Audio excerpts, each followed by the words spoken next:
It is 7 p.m. and we do have a quorum. I'll call the December 11th, 2018 Board of Supervisors meeting to order.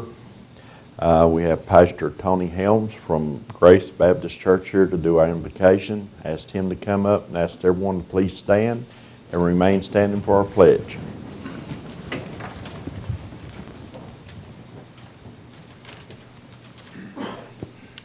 Let's pray. Our Father, we want to thank you for giving us this wonderful day. Father, I want to thank you for just the meeting that we get to come. And Lord, I ask you to give these men and women the wisdom that they need to make the decisions. Father, we know that you instituted and created laws so many years ago. And Father, you did this for our good. And Father, I ask you to place your hand upon this meeting tonight. And Lord, give a calmness. And Lord, I pray that all things go well tonight. Father, we love you. In Jesus' name, amen. Amen.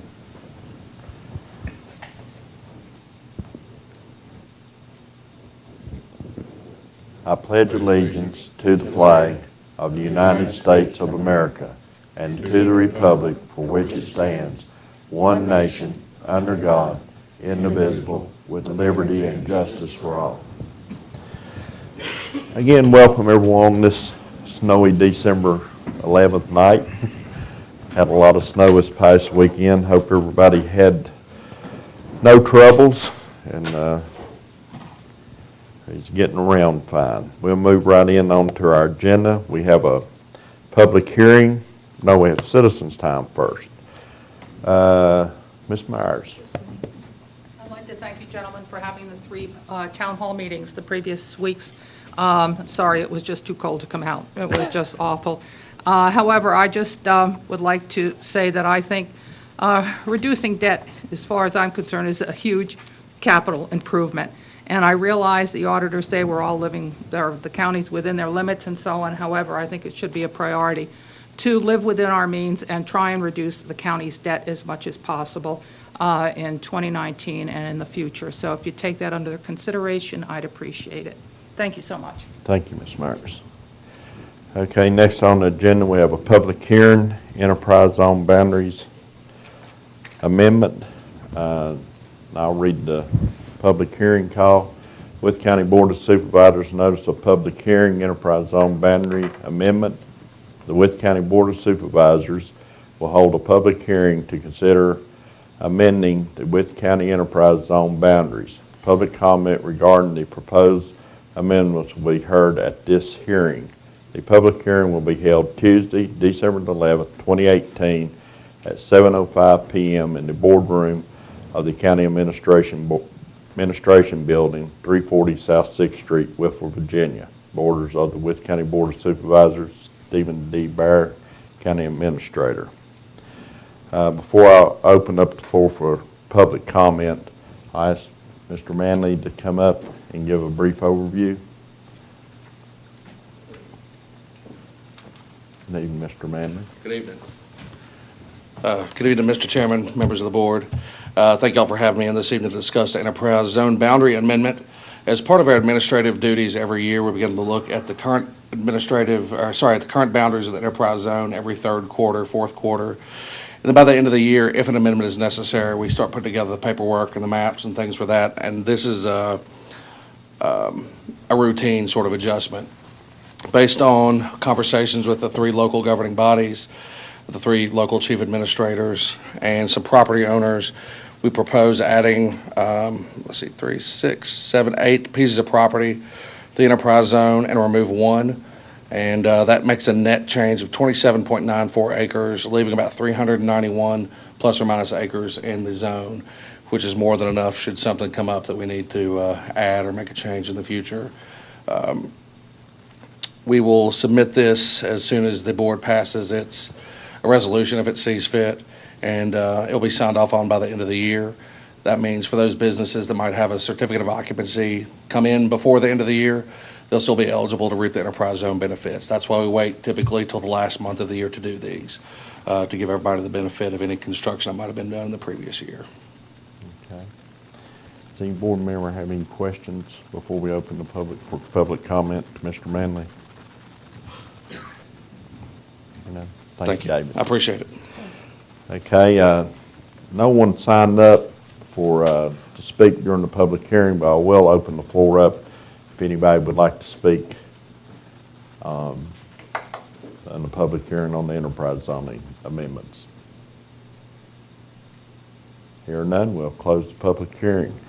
Mr. Bear, since no one come to speak on the public hearing, you want to take up the ordinance resolution now? Yes, Mr. Chairman, I would recommend adoption of Resolution 2018-38. Entertain a motion to adopt. Have a second. Second. Have a motion and a second to adopt Resolution 2018-38. Any discussion or comments? Hearing none, we'll do a roll call vote. Mr. Horny? Aye. Aye. And the chair votes aye. And we'll close the public hearing. Well, I'm going to close the public hearing. Now we'll go on into our agenda, payment of invoices. Entertain a motion to approve. Chairman, I like that motion. Have a second. Second. Have a motion and a second. Any invoice any board member would like to pull out or discuss? Hearing none, we'll do a roll call vote. Mr. Vaught? Aye. Yeah? And the chair votes aye. Next item on the agenda is minutes of our previous meeting, November the 27th, 2018. Entertain a motion to approve. So moved. Have a second. Have a motion and a second. Any corrections or changes need to be made to the minutes? Hearing none, we'll do a roll call vote. Mr. Horny? Aye. Yeah? Aye. Aye. Aye. And the chair votes aye. Minutes are approved. Next item is old business, noise ordinance. Mr. Burr? Thank you, Mr. Chairman. The Commonwealth's attorney has been provided with the proposed ordinance and a copy of the existing ordinance. Just confirmed with a few members here before the meeting. We will have a meeting with him, a committee meeting with the Commonwealth's attorney on Wednesday at 4 o'clock. And then following that, it will be placed on the agenda again for review. So just put it in there to give everyone an update of where we were. Okay. Mr. Burr, is anything else under old business? Do not know of anything else, Mr. Chairman. Okay, thank you. New business. Junior Appalachian musicians. Mr. Lloyd, good to see you this evening. Good to see you all. Thank you for letting me come and talk to you. Fellas, you want to get up?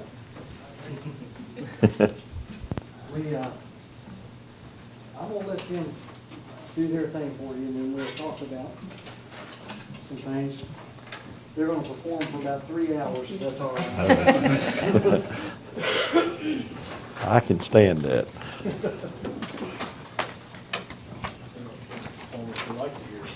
We can take a crowd.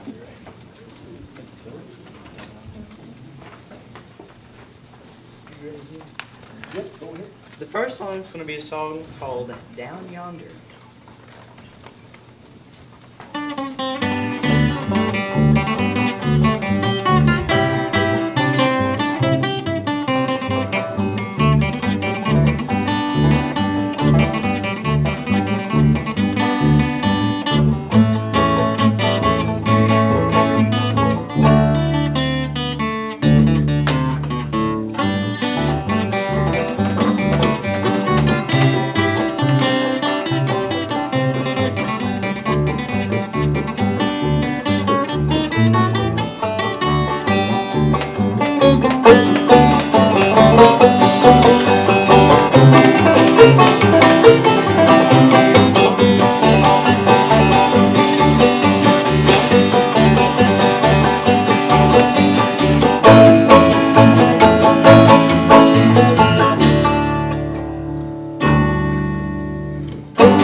And while he tunes, the next song is going to be a song about a train wreck that happened in Danville, Virginia in 1903. This train was going down a steep grade at very high speeds, and let's say the driver didn't make it out of there very too good.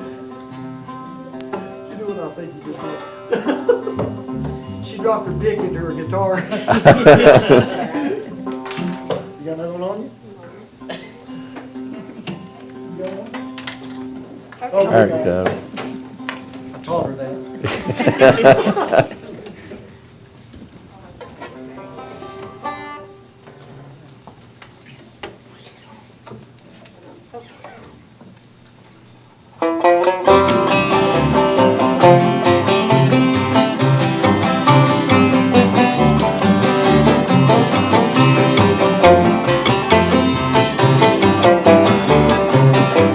Well, they gave him his old Virginia Sand Steel. You're way behind time. This is not 38. This is 97, so put her in the stand. Well, they turned around and said, "Find your easy garment, oh, shovel on a little more gold." And when we cross that water mound, watch our mighty soul. Well, it's a minor rough road from Lynchburg to Danville. There's mine 3-mile grade. It was on that grade. They lost his rage. You should see what a dump that he made.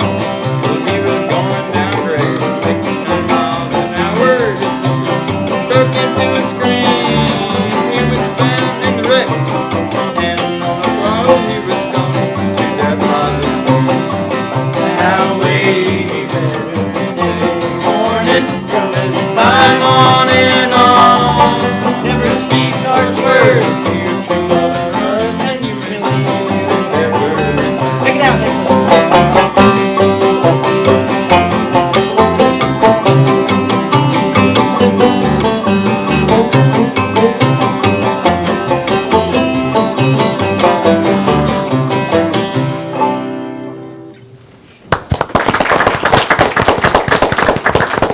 And the next song is going to be a song called. Tell them who you are first. Yeah. Oh, Yeah.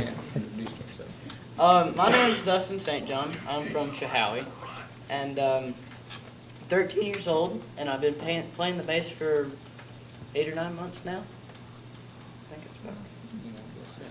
My name's Nicholas Wingo. I'm from Rural Retreat, Virginia. I'm 15 years old. I've been playing banjo for 5 years. I'm Ashley Montgomery. I'm 13. I'm from Chilhowie, and I've been playing guitar for about 4 years. Bye Bye Blues.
Now comes the part where I sing.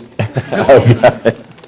Junior Appalachian Musicians was founded about 18 years ago by a lady named Helen White and started in Sparta, North Carolina.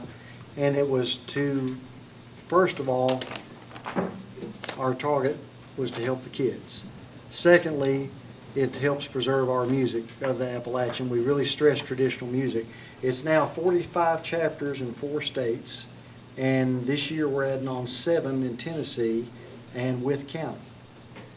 This has been a kind of ambition of mine for a long time. We started Smith County about 4 years ago, and the first year we had 101 kids sign up. We had 3 instructors. That was a lot of fun. We got it done, but this right here is the cream of the crop. They've been with the Jam in Smith County since it started. And this year they played at the Virginia State Fair. They played at IBMA Wild Water Bluegrass in Raleigh, North Carolina.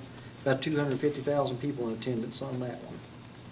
So Francis Emerson and the Department of Museums has agreed to be the parenting organization, so we're going to start Jam here January 31st. Now, the reason I'm here, we need money. The instruments cost a lot. Jam provides instruments for the kids to use as long as they're in the program, and when they're out of the program, they turn them back in. But they can keep them for the summer if the instructor deems it fit. This is a tremendous thing to have here. Like I say, this has been a real ambition for a long time. The Wytheville has given money, Town of Rural Retreat has given money, the school board got a grant to help us. The startup fee is more than our budget's going to run the rest of the time, but like I said, we have to buy instruments. Those basses, they run about $600 wholesale. So you can tell, nothing's cheap. So we're here to ask you guys for some funding. Okay, thank you, And you see our Jim. product. Yeah, I see your product, and that's near and dear to my heart. I love to hear the clawhammer banjo. My dad played the banjo, so I'm glad to see young people taking it up and have interest in our heritage and our music we have in our Blue Ridge Mountains. So it's all right with the board, just refer this to the budget committee and put it on the next budget committee agenda, and we'll see what we can do. Okay. Thank you all for having us. Okay, Thank you thank for you. coming. And thank y'all. Y'all are wonderful. You've done a wonderful job. And I told them they had to stay for the rest of the meeting, right? We won't do You that to know, them. boring politics or government here.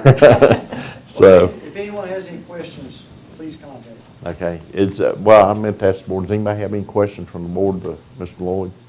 Jim, what's I guess your return rate, once kids get started, they seem to, I know the band programs at the school level, they sign up and then they don't come back. You've got a pretty, Oh, yeah, we've got a big return rate. I don't have the percentage. but I mean, your numbers Oh, yeah. have increased since you Well, and the started. thing about it is, now, this is a program near and dear to my heart, so I'll be honest the way I feel about it. I had a boy I was teaching one time who was really gifted on the banjo. This is like 15 years ago. And he had incredible potential, and he got to playing baseball and made his banjo playing suffer, and finally it got down to the point where he had to make a choice. And he asked me what I would do, and I said, well, you know what I'm going to tell you. But I said, I'll tell you this. I said, I could take you right now to an 85-year-old fiddle player's house, and we'll play all night. How many 85-year-old baseball players you see? This is something they'll take with them for the rest of their life. And the memories, I wish you could have seen them at the state fair. I had a ball just watching them. They had me performing on a stage that was about the size of this podium, and they had them on the main stage. It looked like some rock star would be on, And there was probably, I'd say there was a good 1,000 people in the audience for that. And this not only helps the kids, like I say, it helps us preserve our music, plus it spreads our culture to the Richmond people. I don't think they'd ever seen anything quite like that. The rate of return is tremendous. And right now, where we've been going so long with Jam, like I say, 18 years, a lot of the former students are now teaching for us. So it just continues to roll. Does anyone else have any questions? Thank you, Mr. Lloyd. Thank you. Okay, next item on our agenda is Workforce Development Board appointment. Mr. Chairman, this is on here, just, we've talked about an Economic Development Committee. The New River Workforce Development Board needs a business representative appointment and possibly an alternate to that board. Mr. Manley has a few names of some individuals that he is checking on as well, but I wanted to let the full board know about it, that they are requesting some vacancies, positions be filled in January for that board. Mr. Manley, you want to come up and go over some of the names that you've presented in, or I did not bring that list with me, Mr. Chairman, but I would say if y'all have anybody in mind that you'd like to share with me to at least fill out and see if they're interested, I'd be happy to make those inquiries too. It's a list of about 4 or 5 people that are either work here or live here, especially those in industry. It's kind of the focus of this organization, workforce training, kind of dollars and that kind of thing. So we've had somebody leave town that was formerly on the board here, so it's just filling a vacancy basically. Since our meeting, did you have a chance to contact any of the ones that?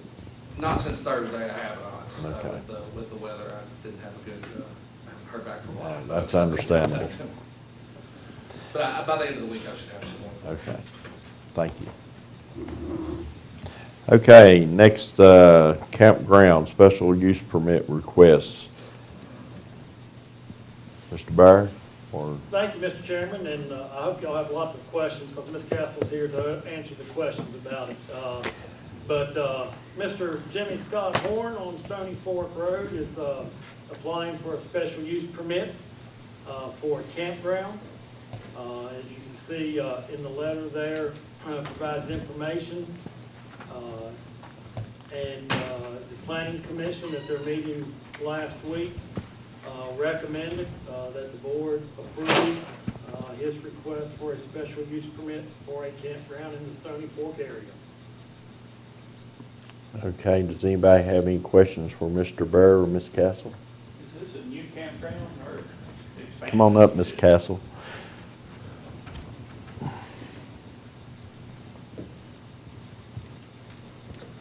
Charlie, it is a new proposed campground, 12-site RV campground site. And it's in between the entrance of Dark Horse Holler and 717, turn on 717. It's a, Mr. Horn, works on the power lines. And so he had a lot of friends and associates and coworkers that were interested in coming to this area, and that were working in this area and also working in this area that needed a place to stay, work. So that's what type of campground this is going to be for people that come and work and stay. Like if you go out to the state campground, Stony Fork campground, you can only stay like 15 days at a time, and then you have to leave. So he's going to be open, constantly, 12 months of the year, all the time. And I think that that's great. We have someone in our family, Charlie, that was here working. He's a lineman, and a lot of them have campers, and they don't have anywhere to stay. We have limited sources, so I think it's much needed. Well, like I said, he had everybody, all of his friends kept asking him. He was like, well, this is going to be a good opportunity for me also, because he's going to be retiring soon, and so he's going to be operating this himself. He's done everything that's required, to get a special use permit.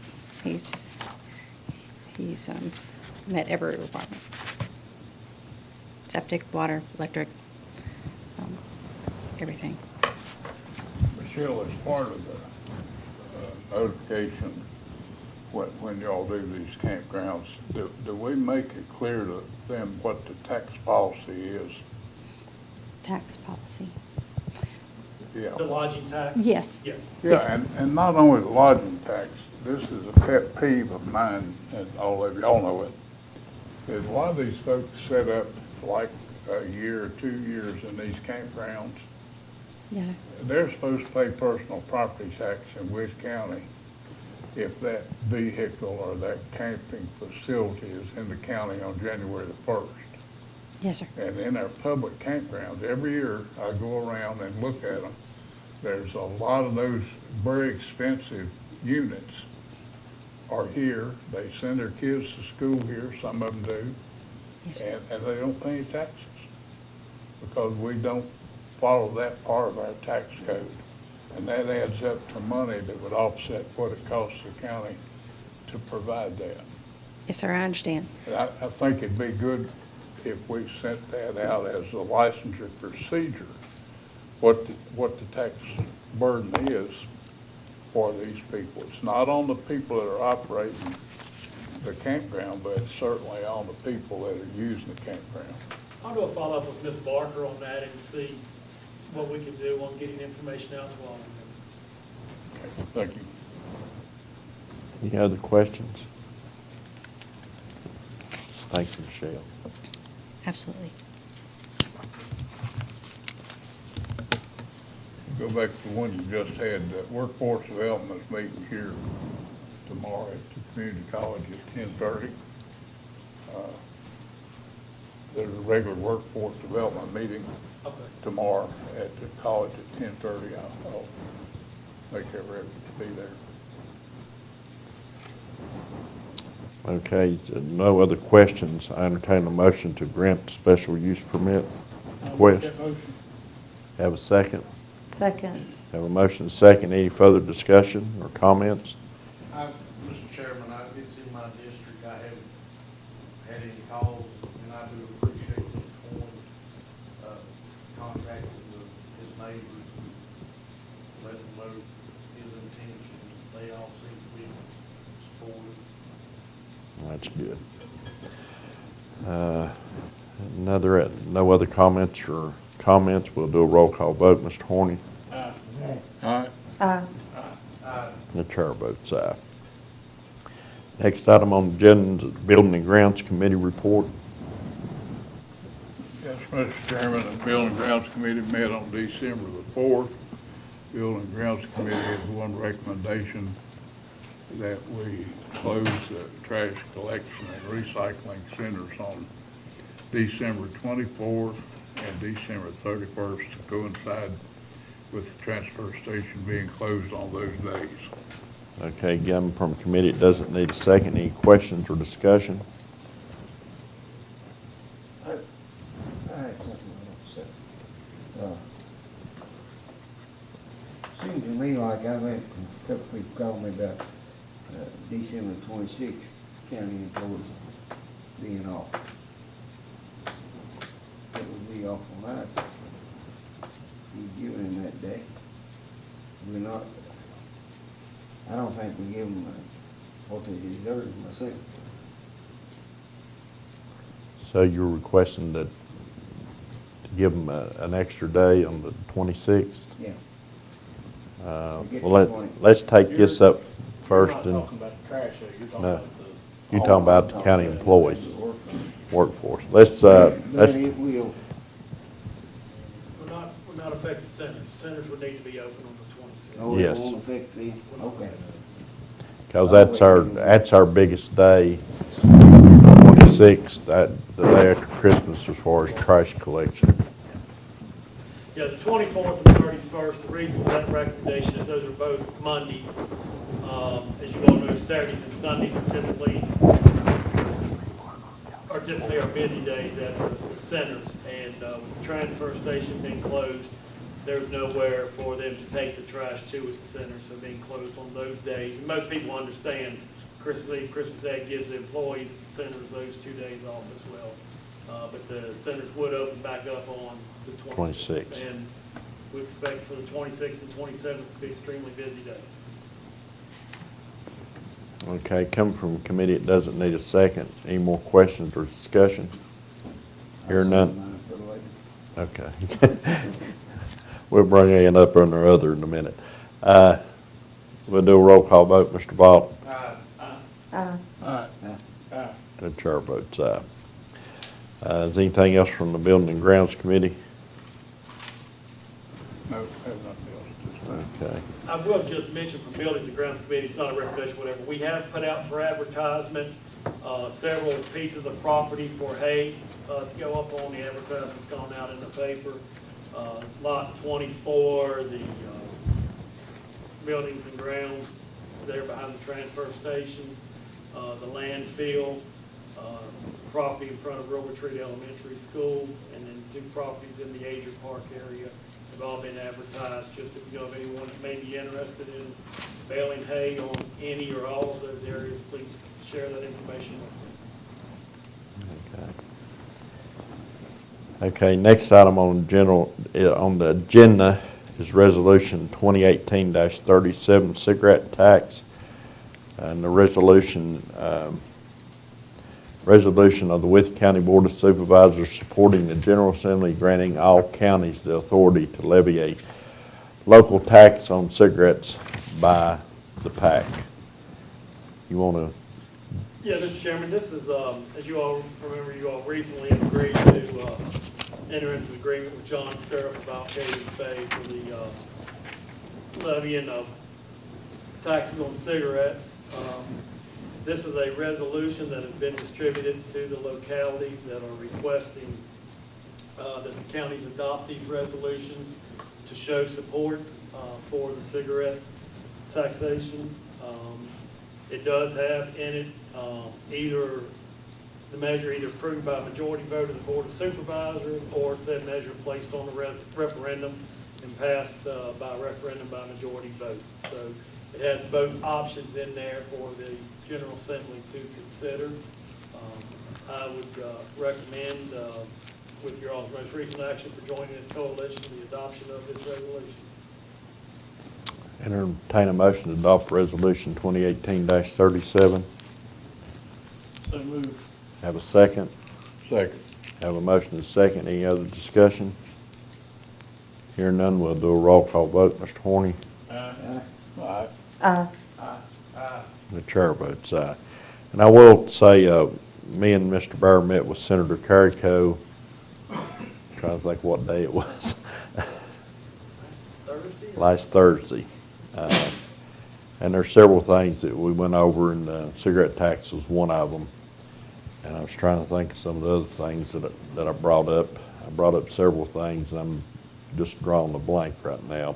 But he seemed very supportive of the Senate, it coming out of the Senate and getting to the floor and going to crossover. The House is a different story. We may have to, thinking about going and meeting Delegate Wires, Chairman of the Finance Committee of the House, and talking to him and see if we can't get a couple people to kind of change their minds about how we can get it on the floor, it'll pass. So we just got a little bit of work to do. And I also have talked to Delegate Campbell about this too, and he's supportive. Okay, next, Crystal Spring Recreation Area Project Administration. Yeah, Mr. Chairman, the application that we had submitted to VDOT has been approved for the Crystal Springs access road. I have been in conversations with the town since this has been approved and asked them to confirm their commitment to cover any cost above the $250,000 threshold, which VDOT does not feel that they will exceed. I have got confirmation from the town on that. And I recommend adoption of, or approval of this agreement so that VDOT can start the work this spring on that process. It also helps us out by freeing up another road off of our 6-year plan. Entertain a motion to adopt. So moved. To have a second. Second. Have a motion and a second. Any other discussion or questions? Mr. Chairman, Mr. Barrett, do we have anything in writing that has the town passed the ordinance saying they'll cover that? They passed a resolution indicating they would cover such, and then the town manager, I called him and just asked him, I said, you've got a new town council and everything, and he sent me an email. He said, here's a copy of our resolution. I have reviewed with our board. We are committed to providing anything above the $250,000. I'd just like to point out that, our last meeting, this lawsuit brought up an issue with the town type of partnership, I hope they remember this in future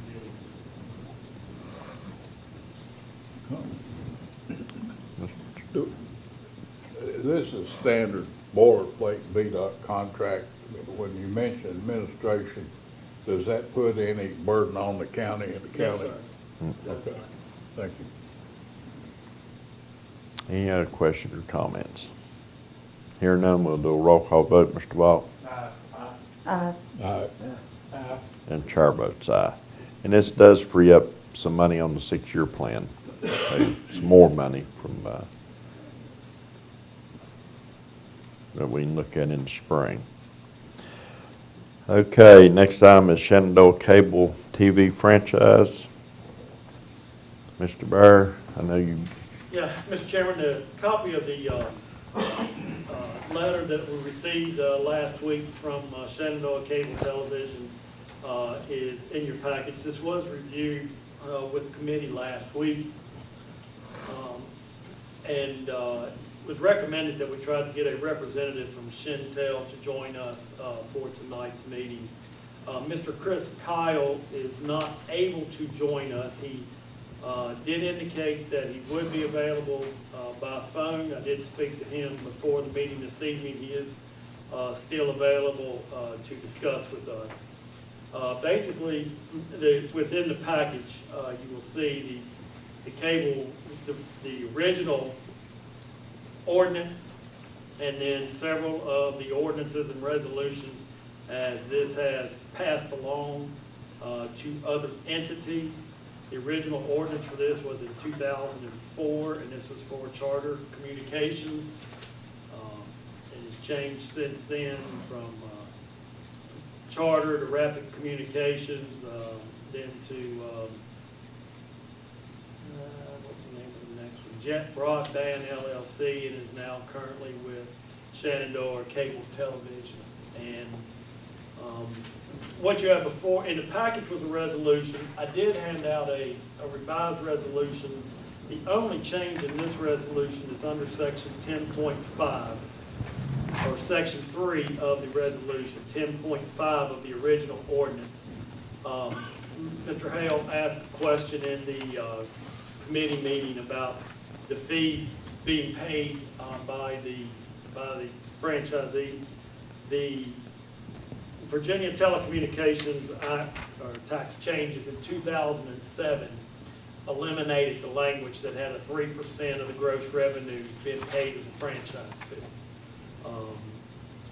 New ones and renewals after that point in time all fell under those taxes. The county used to have community utility taxes in place as well, and those were all grouped together. All of that money goes to the state and then gets dispersed back down to the counties. So this language here just adds the language that the franchise fee referenced in 10.5 no longer applicable as it falls under the sales and use tax. Don't know that I can answer any questions. I've asked the county attorney to come tonight. He's been reviewing the original franchise and his latest franchise agreement. And we can get Mr. Kyle on the phone to assist with any questions that you all might have regarding this. did he say that he could possibly be here? When is this, it run out? January 5th or 6th, 2019 is when this expires. So we could delay this to our last meeting. We could. He was not confident that he would be able to attend it at that time. We could get him on the phone and talk about some of the questions and then determine if we need to have him come to the meeting. I did put on your desk, I did ask for them to send us a map of the current service area that they have. They also have service out in the western end of the county, but that is under a separate franchise agreement on it. It's the old Roller Creek cable franchise. Mr. Bolton, you remember how many years ago Chantel took that over? 3 or 4 years ago? Probably close to 5. So that's under a separate franchise. The map shows their current service area. I did ask about expansion of service in areas. Nothing immediately planned. However, they did indicate a willingness to work for either the Beta grants or the Virginia Tobacco Commission grants that you all heard me talk about of expanding broadband in rural areas. They said that they're willing to look at that, apply for grants, and see if there's any areas that are applicable that meet the funding requirements for that. But there's nothing in the agreement that There's nothing in the agreement that stipulates that, no. is, Scott, is 15 years usually, I mean, that's an awful long time to me. It is. The other ordinances are similar to that.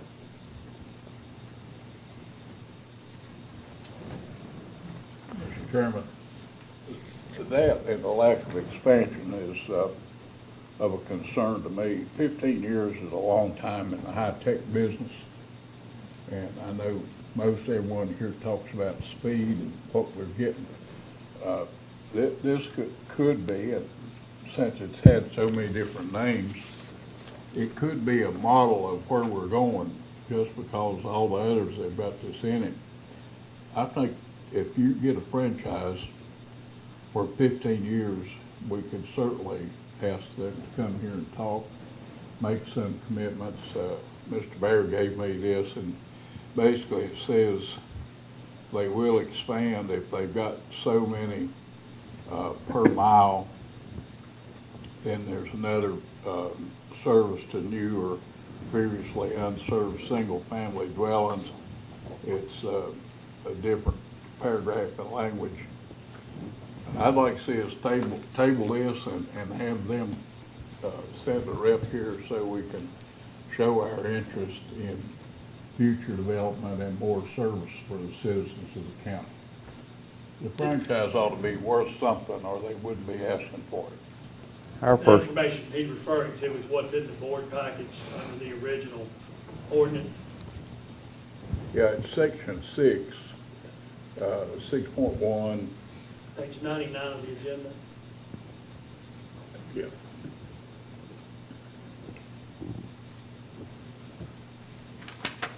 I think we have an obligation with these long-term commitments to set a standard in the high-tech business to always push for a little bit better service and a little bit better service area instead of just in these high-density clusters where obviously it's very important, but we're a rural county, and if we don't take this step, no one's looking for the people, looking out for the people that live outside of the more populated areas. I almost made a mistake and said urban areas, which would have been foolish, but less populated areas. Would you like to get him on the phone and at least explain a few of these things so he can have some information to come back? Or understand what you all are looking for at your next meeting? did you say this runs out on the 9th of January? January 5th or so. Well, the January notice 5th. from their lawyer says the 1st. The original one was good for 15 years from the date of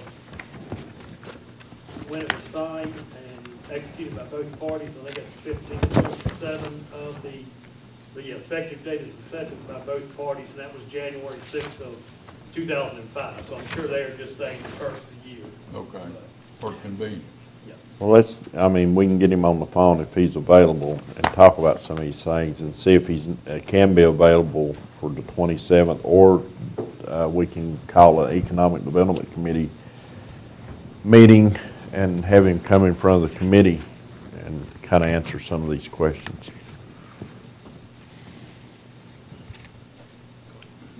I'd like to make clear, I'm not picking on Shintel. This, I think, ought to be what we look at with all these franchises. That the county just not automatically renew them without some questioning.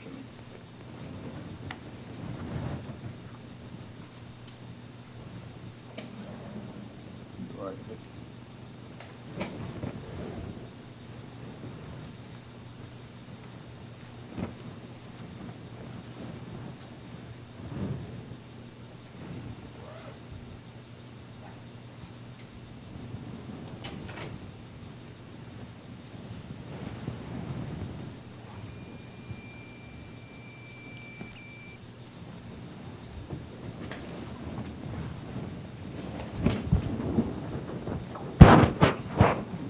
continue on for the rest of the agenda, and we'll call him again in a few minutes and see if we can get him.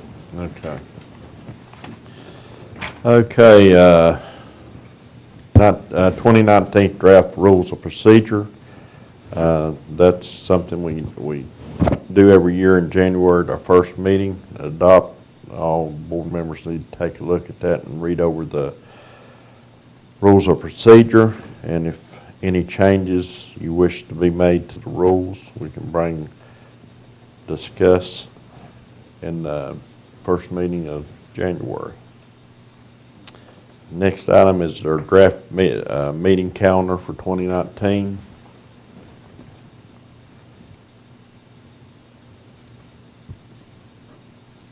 Mr. Chairman, it will be part of the rules as well, just showing the calendar. Couple of dates in there are changed. First, we do have the last meeting scheduled for the fiscal year for June 28th.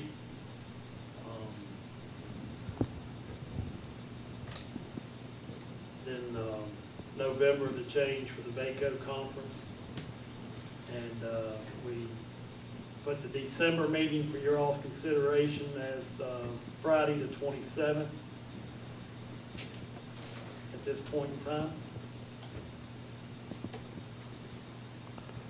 Other than that, all the meetings are on the regular schedule. Okay.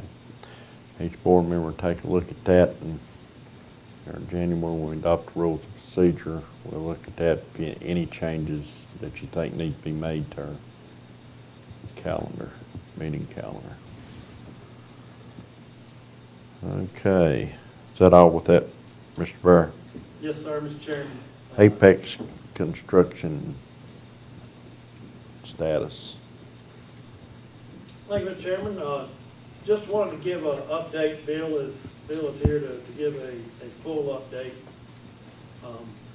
There's no real changes on any of the financial items, but we haven't had any change orders or anything in the last little bit. In fact, they did not even submit a pay application for this period. They're going to submit it to be paid at the day meeting in December. On the construction side, a primary concern that we have been pushing is on the exterior of the building of getting the parking lot and the road paved. During the previous day last week, did not make much progress, but for the rest of the week, they worked extremely hard. Appreciate Mr. Vaughn working with them virtually all day on Saturday. And the subcontractor pretty much got all the stone down on the road and the parking lot ready to be paved. And we were all hoping for 2 to 4 inches of snow, and it would go away quickly, and we would be ready to have the parking lots paved. Obviously, with the 15 to 20 inches, depending on where you were in the county, what you got, they have scraped the snow off of the parking areas, but still a lot of, and road, but a lot of snow still on there. We need a few sunny days, and hopefully the contractor can get out there. But basically, the sub base is ready for the installation of the asphalt. Inside the building, heat is on. They've got the heat on Saturday, and you could immediately notice it as soon as you walked in the building on Saturday. Currently, it is only on one side. The other side, a few of the regulators were having issues, so they turned it off on that side, and we'll be fixing the regulators on that side. They're still doing final touch-up, cleanup work. The biggest unfinished item is the bathroom sinks that they are getting in to finish on the bathroom sinks. So the bleachers, the frames for the bleachers are completely framed across both sides, but the bleacher builders have not been back to finish installation of all of the bleachers, and I don't have a time frame right now on that. Don't know if weather has delayed them any on getting here in the process.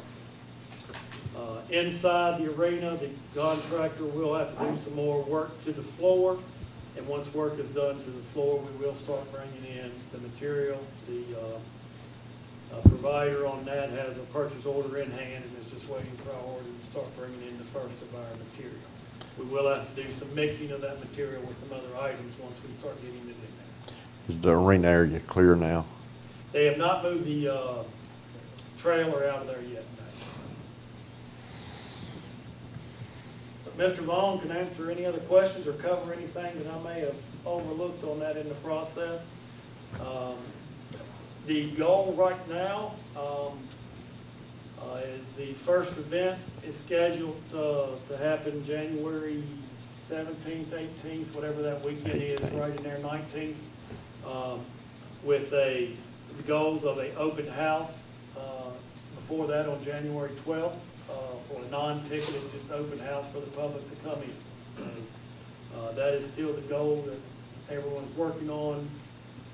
If the pavement would get down quickly, I would be very happy to see it out of the way. Bill, how much gravel did they get in the parking lot? Probably, I'd say 2/3, because you still have to do some of the soil grading to finish up that back, what we're calling the barn area, parking. So they were working heavily on that Saturday. Half the loads of gravel were coming in and going back there, and 2 gentlemen were spraying it, and rolling it as fast as they could. So there was a lot of progress made, but they're not complete. Did they scrape the snow off it too? I don't know, I didn't get out there this afternoon. No, I did not see the snow. You talking about the back parking lot? Yeah, I did not see the snow off the back parking lot. Didn't look carefully, but I don't think it was off yet. I'd just like to point out one thing. You mentioned that they did put in a payout. When we get the final payout, it will really not be real final. Just as a point of understanding, I'll come up because the transcriber asked me to get closer to the mic when I speak from the floor.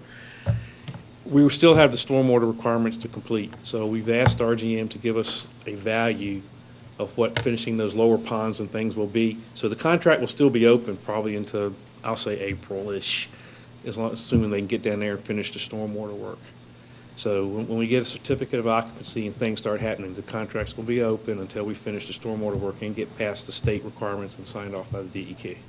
So I just want everybody to understand that point. And that's a very, very important point. Do you have any other questions while I'm standing at the mic? Have you checked with DEQ about amending the plan as far as putting gravel in the upper parking lot? I haven't yet. A month or so ago, or 2 maybe now, I sent over to the designer to ask if he had calculations and have had no response. I was kind of waiting on that, and of course, being busy with the other, but I'll start working on that. As I get some of these snow afternoons where I'm not actually out there and I'm at my computer, I can start working on those kind of issues. Bill, what they do about the bathroom and the countertop? They got another proposal, more expedited. In fact, Granite, I believe, we're actually going to get an upgrade and be better product. And that's kind of what they were waiting for, to get it in there in the next week or so they can go ahead and finish the plumbing in the bathrooms. It No. should not. They said that was an upgraded. No expense. RGM is doing that. Yes, so Or that's good.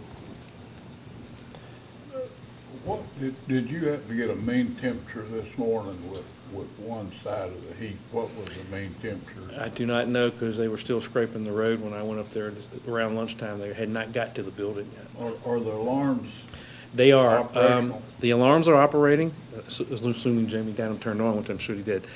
The acid test came about a week ago. Remember the night we got down to 19 degrees?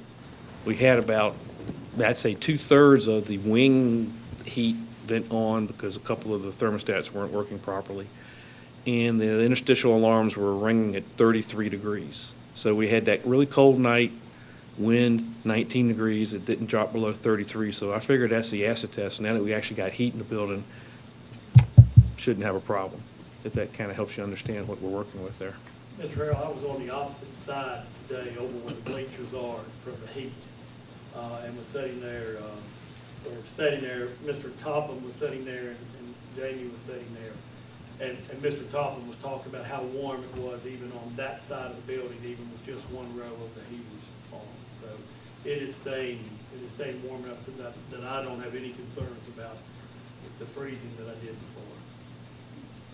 Just so the operational people realize that infrared heats objects, and if we get that block of concrete warm. We normally talk about a heat sink, but this truly is like a heat battery. If we get that concrete hot, it'll keep the ambient temperature up in the whole building, and it doesn't respond real quick, so you can't turn it on and expect instant heat like you can with forced air.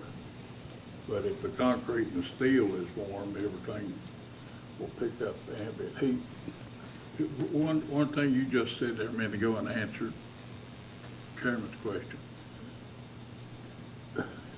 You're still waiting on the Lane Group subcontractor for the calculations. Actually, it was their design engineer. The engineer of record for the SWIP is Mr. Spickard at the Lane Group, and they've been non-responsive. Well, if we know what their volume is, and the chart tells us the difference in grass and stone. I did a quick calculation, I believe at pond number 1, that we have enough freeboard over the emergency spillway to make it work. I just was waiting for the designer to tell me that was the case. But we'll probably have to go ahead and do it ourselves and submit. Yeah, I think it's futile to think that we're gonna get any response from them. It's been how many months now since you asked them for those numbers? Right. I think the authority and many of us thought it was in DEQ's lap, but now we know it's not. We haven't asked them yet. Is that correct? Yep. They would most likely want us to go back to the designer of record and have the recalculations done. That would be a major modification to the SWIP, and that might entail a reapplication fee actually, and resubmittal to go through their administrative process at this time.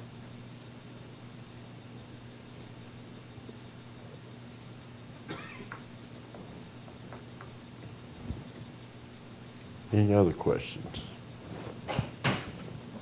Do you have anything else to update down there? That's it. I'm hoping to get out there in the morning and see some good stuff going on. Yeah, I was also down there Saturday, and, I mean, I was on the side the heat was on, and it was warm in the building. It surprised me that how warm it was. Sir. Okay, thank you, Bill. You're welcome. Mr. Bauer, anything other? I do have one additional item, Mr. Chairman. Mr. Kyle is available now if Martha wants to give him a call. Should we ask the county attorney to come?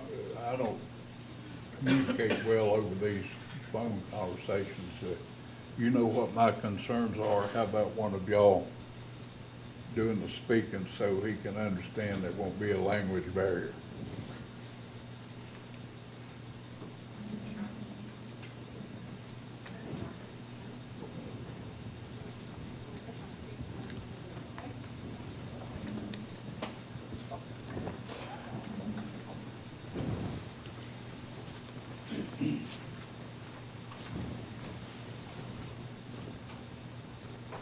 Mr. Kyle, are you there?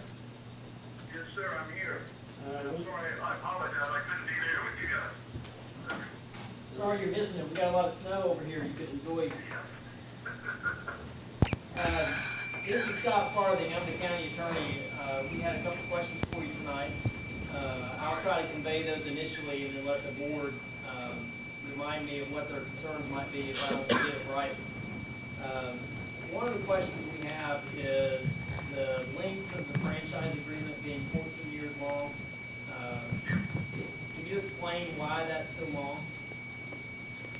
It is a standard set by the state of Virginia. The standard is actually 15 years. And so that was done probably 10 years ago in Richmond by the General Assembly. Now, so that's the legal side of it. But I think the other side of it is if we hadn't already upgraded that network, I would share your concerns. But we've made a bunch of upgrades, and what you're seeing now with the network that we have in place is the most advanced technology that's there, not just today, but in the future. And what's going to happen next year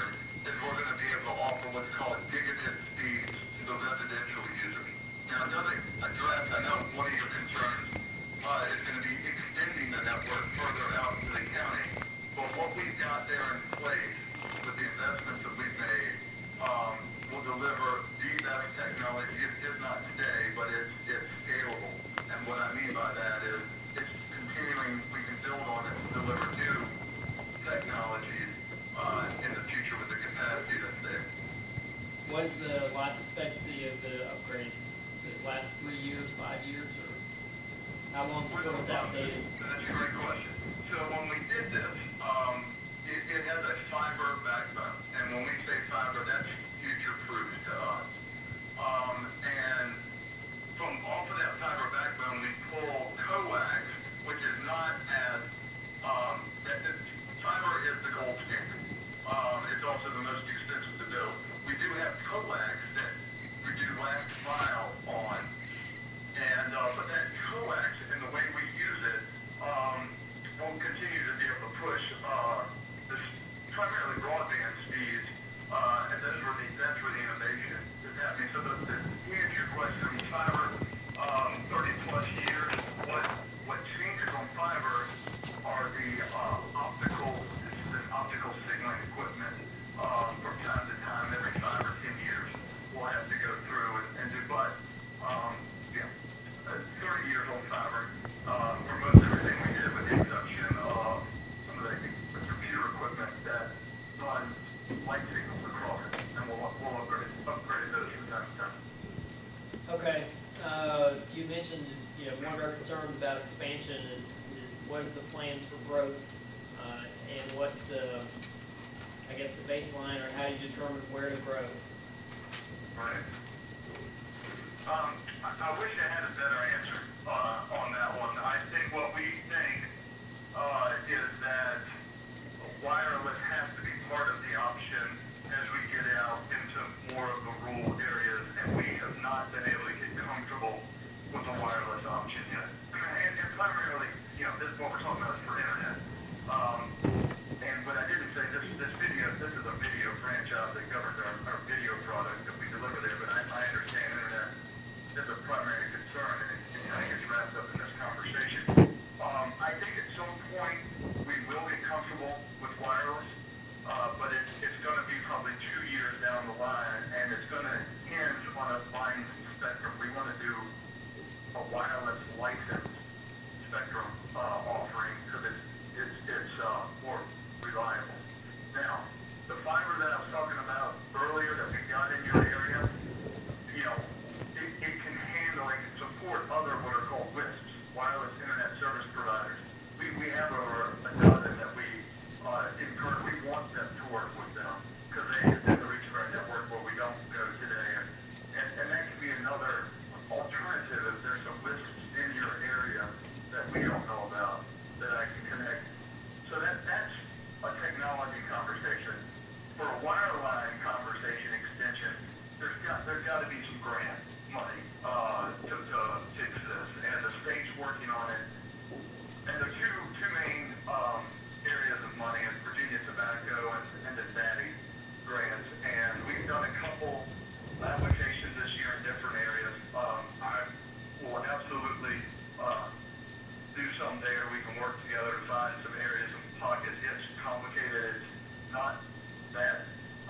It's not easy. But we will put the work into engineering and do the cost studies and submit something to do some extension. But I guess where I'm going with that is there's a whole lot more money that needs to go into that to move the needle in rural areas. So there's no current plan right now in this service area to add customers, or I guess to extend lines to where you don't serve. Is that right? Right. We don't have any planned expansion plans. We're continuing to upgrade the services that we offer at lower prices, and then you're going to see a price lowering, especially on the internet, but it's just our existing plan where it is. And then the renewal just extends your franchise out another 14 years, and with new upgrades and providing the service you hope to compete with everybody else. That's right. And this franchise, it's I shouldn't bring this up, this split areas, but it is a rule that governs just the video product that we offer there. It has nothing to do with internet. Okay. I don't know if I've covered everything. You might emphasize that our effort is to push the service down the corridor along Chapman Road that they've just picked up. Another part of Chantel has picked up a client out there, and we'd like to close that loop, and we do have the population You talking about expanded telephone service or internet service? I think Shintel is one company, and if they provide the fiber or the trunk line, the others will follow. I don't think they're constrained to just providing one service. You might ask him that. Mr. Kyle, did you hear that question? I couldn't, I'm sorry.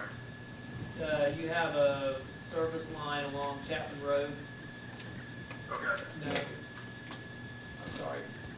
Let me have the question again. No, I think they're renting service from someone else along Chapman Road, but they picked up the Apex Center as a provider, which is a new client for them. Internet. Okay, so you're providing internet to a new facility that we've constructed in the county, the exposition center that we are building, and is almost complete. Were you aware of that?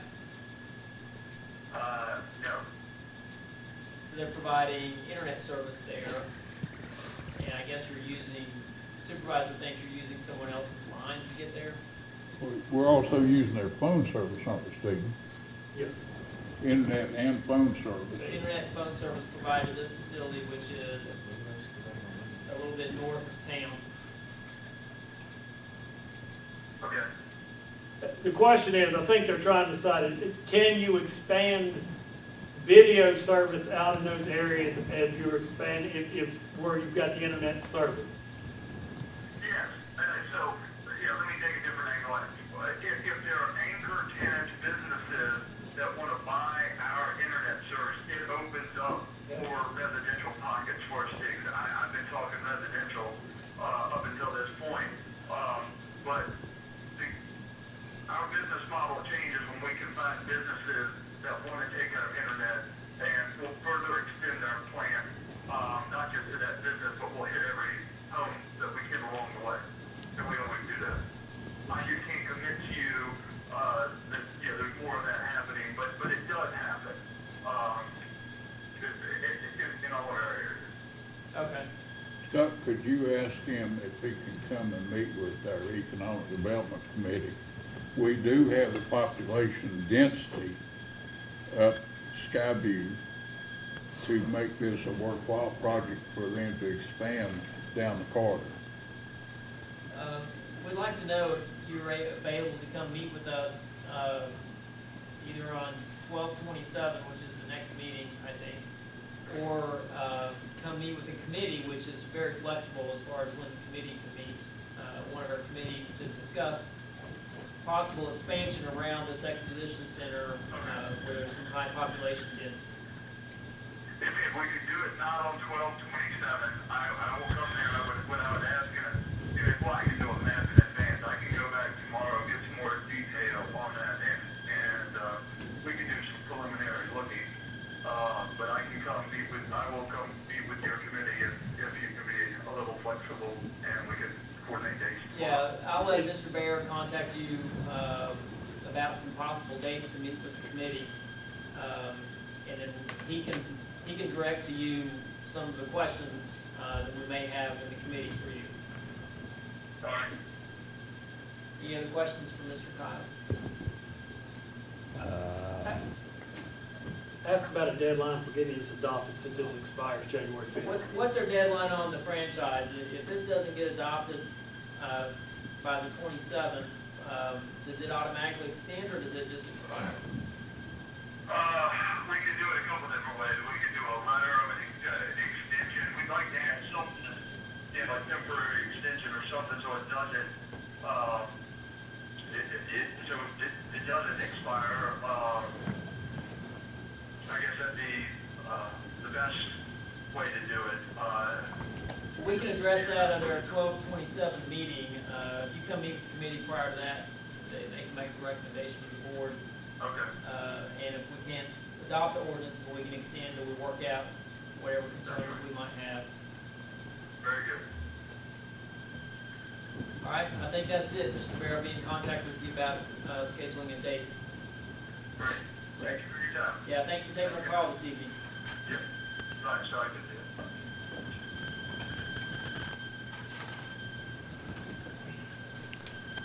If we can get them to expand their TV service, internet and stuff goes along with it. And that's why, everybody thinks you know, when a cable company like that expands, I mean, they don't just expand television. I mean, they bring all the services they provide with them. And, It creates competitive prices. well, that's one thing we like, and I talked to Senator Kane's aide in Abingdon about, and you know,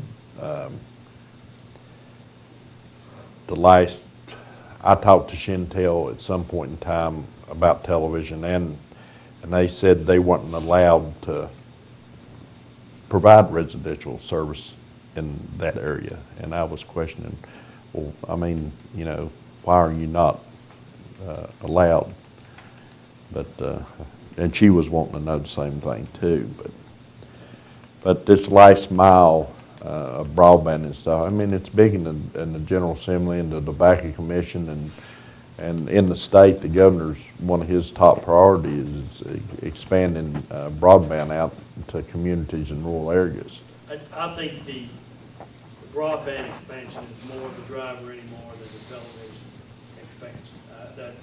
That's what's getting at there. And television is going more and more to running over the networks on the internet lines in the process. So I think we'll continue to see that there. I will stay on Chantel's part. They have been a good corporate neighbor, especially the rural retreat area and everything else. They have been a good cable company to work with. We have executed an agreement with them for service at the Apex Center, and I do hope that the Apex will be entering into discussions with them because Chantel does sponsor, I think, Heritage Days at Rural Retreat and maybe some other activities up there as well. So there might be some corporate sponsorship opportunities to discuss as well. Not to be worked into a franchise agreement, but just a good corporate name. I'd like to add, you know, Chantel has done wonders up and down the valley, picking up little telephone companies and little struggling providers. And now they've got a pretty good network going. And this is one of the tools, I think, that we can leverage them into getting more out of them. I'm going to ask you a question. How big a task would it be for the county to look at the population density of business and residential, say from Reed Creek to exit 77? If you look at the amount of households, and that could come pretty quickly, can't it? Yeah, There's a lot of density as long as you don't look within 150 feet of Chapman Road. If you look at that whole area, it's its own community up there, and it certainly would have the density to push that service on out there. Reed Creek to where? To Ready Mix Road, or if you want to go wild, take it all the way over to Lots Gap Road. And that would really help us if we could get it that far. Well, you got Atkins Mill and what is that, Barrett's Mill Road, all of that area up in there that's heavily populated. Well, the new ground, that all is in that same group of density. But also, Stephen, I'm going to ask you, last year, year before last, Sunset Digital come here and said they were coming in the area. And I know they have a website out there, and they're wanting people to contact them and showing their interest in the fiber in the county. So I'm going to follow up with them and see. I know they were sort of trying to get some of the old house in order of all the things that were there, but I'll find out, because you're right, they did come and talk about trying to come to rural areas. And they still got a website up, and I mean, they're still a company. They were acquiring some company, or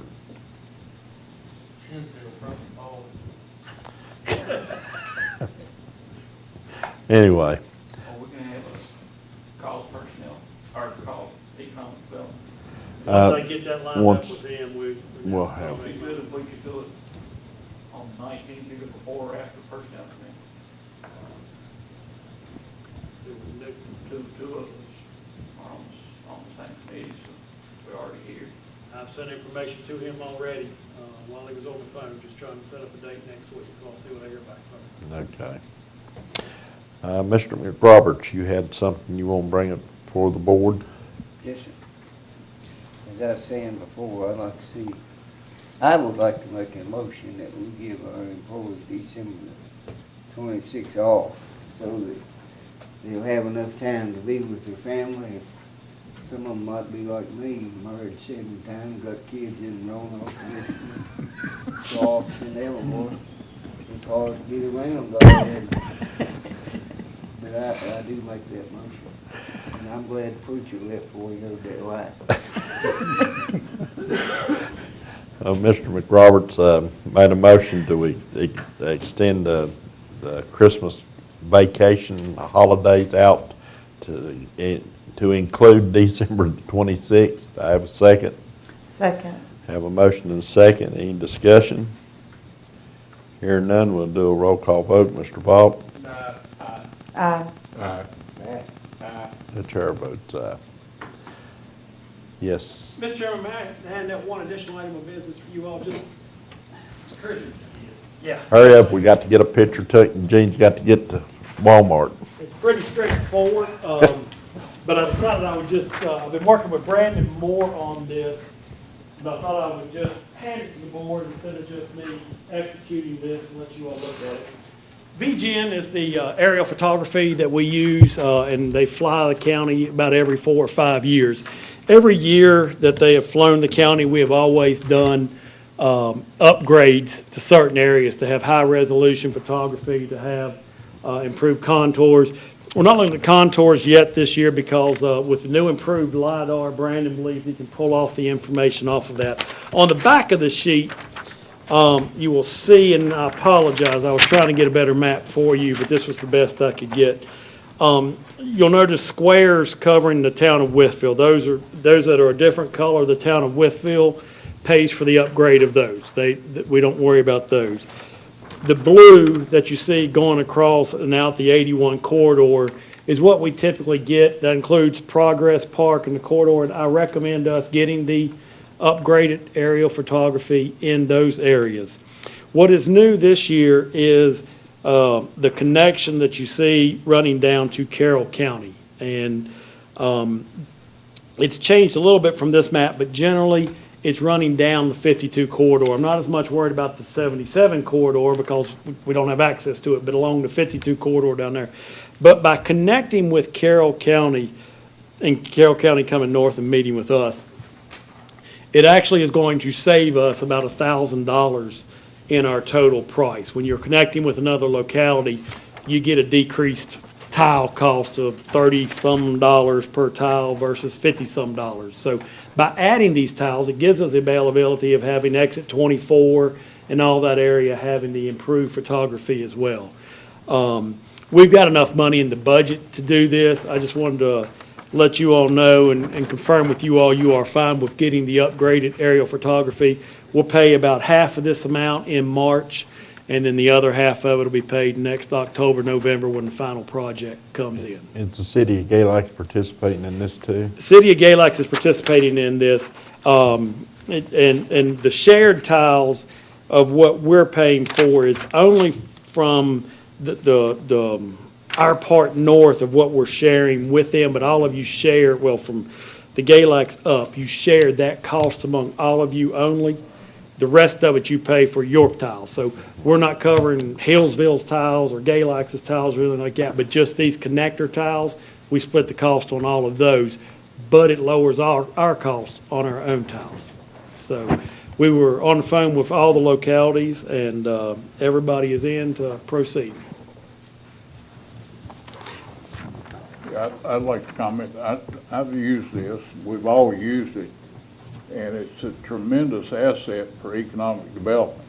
Yep. If somebody's interested, if we ever get our website up and running, you can find out a lot of things. Actually, it is it is on there. It's one of the resources on our GIS mapping, and Scott was using it earlier today to look up some information. It's a tremendous asset, and we ought to have it as good as we can get it. Do you want anything from the board? I mean, if you all want to make a motion to approve this, that'll be fine, and I would have some backup to go with it. So moved. Have a motion and a second. Any other questions? Hearing none, we'll do a roll call vote. Mr. Horny? Aye. And the chair votes aye. Now, is there anything else to come before the board at this time? Mr. Chairman, I thank you all for the additional day for staff. I will pass along that information tomorrow. I'm sure it will be greatly appreciated. I would like to compliment Mr. Vaughn for all of his work this past Saturday. There's a lot above and beyond for the work that he did out there, but also will compliment our buildings and grounds staff. They came in and did a tremendous job on Sunday. About 6 hours or so with their staff of getting the parking lots clean. And the parking lots were in much better shape than the roads were getting in here. I appreciate Mr. Vaught giving me a forewarning. Had I come in my car, I wouldn't have made it up 6th Street. But the town of Wythe has a new public work director, and I sent him an email and got a response back immediately. And within 30 minutes, they had someone over here scraping off the road. So I hope, as Mr. Vaught said earlier, we can keep with good communications and work relations with them. But thank you all for the time. Okay, does anybody, other board member have anything to bring before the board at this time? I can tell y'all another tale if you want. Santa Claus is John, you have anything from the sheriff's department? Well, if nothing else comes for the board, you are adjourned after we get a picture of the whole group of us.